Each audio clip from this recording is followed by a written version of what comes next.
Hi, Ananda here, Peaceful Living in Chaotic Times. This channel is devoted to everything that has to do with true sovereignty.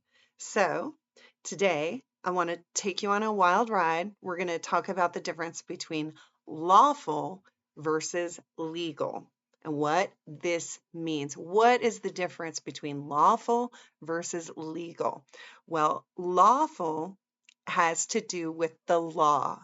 And the law, as we know, a famous quote from Thomas Jefferson was written in the hearts of all men. And we know that that's all men and women.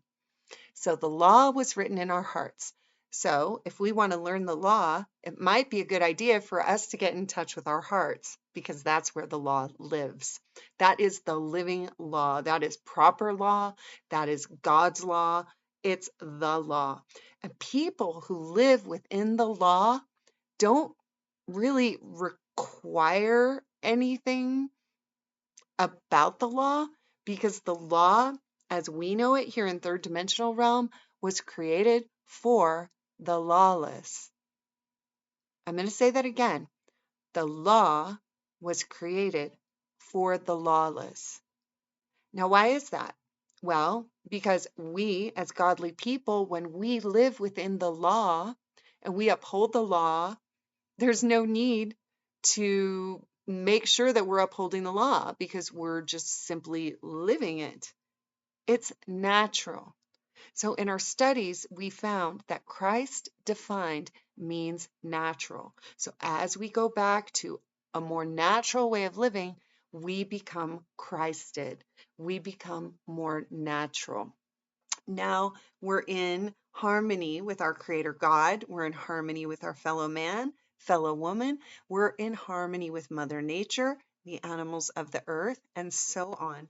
So, um, so that has a lot to do with lawful, but then also I want you to think of lawful. I want you to think of land jurisdiction. You've heard of the supreme law of the land. Well, when we're standing on the land, which has a solid foundation, we're living within the law.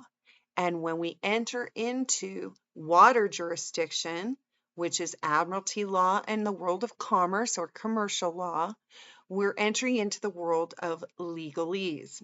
In the world of legalese, we know that the word legal defined means undoing God's law. And that is from the Encyclopedia Britannica Dictionary, Arts and Sciences and General Lecture from 1893 is where that definition was found. So legal has a foreign language. In the world of legal and legality, it's a foreign language. It's foreign because it has many words and definitions that we don't know the meanings of. So it'd be like Chinese or Vietnamese. I don't know how to speak those language.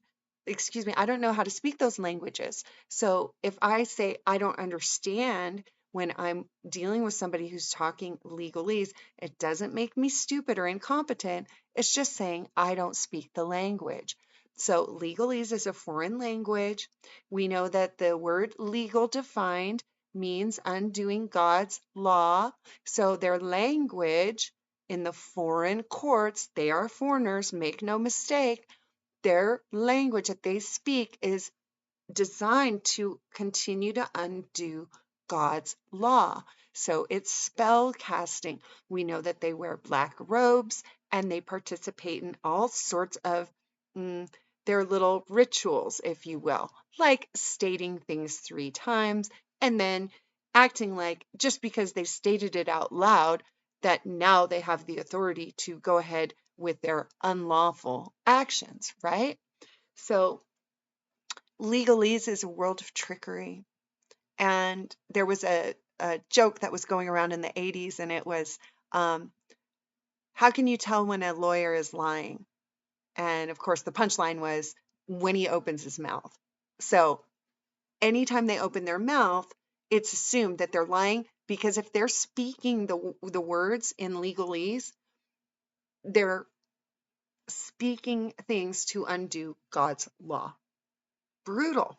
So we as children of God, we understand God Almighty. We know that we're from the land of the living.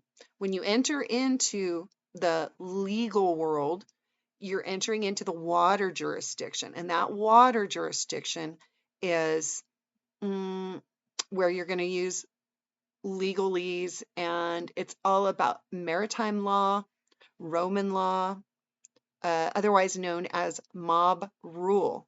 So it's a lot of threatening tactics, bullying tactics, do it or else. There's always a charge, and there's always some sort of punishment that comes if you don't fulfill the directives of the charge. But get a load of this. The only people that can be charged in their admiralty law jurisdiction are employees of that world, the corporation known as US Inc. and its subsidiary corporations. US office, or excuse me, United States Inc., United States Incorporated, has many subsidiary corporations under it. So United States Inc. would be the parent corporation. And breaking down that word, we know that corp comes from the word, or it is similar in its origin as a corpse, meaning dead, a dead entity. So a corporation is a dead entity. That parent corporation, called United States Incorporated, houses underneath it one of their subsidiary corporations is called White House Office Inc.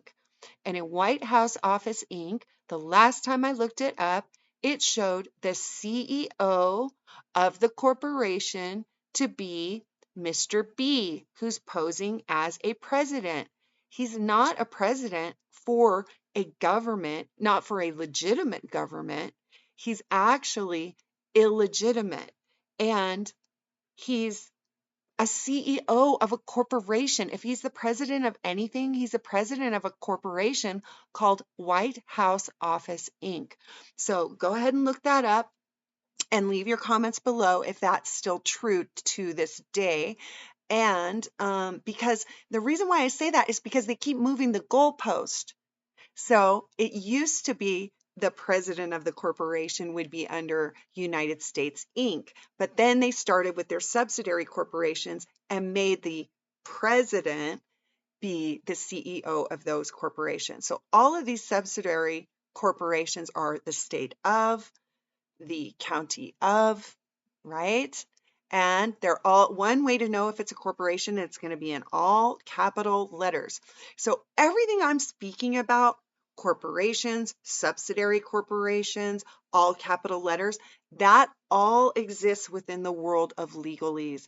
We know that capital letters means corporation, meaning dead entity, not alive, not the living man or woman.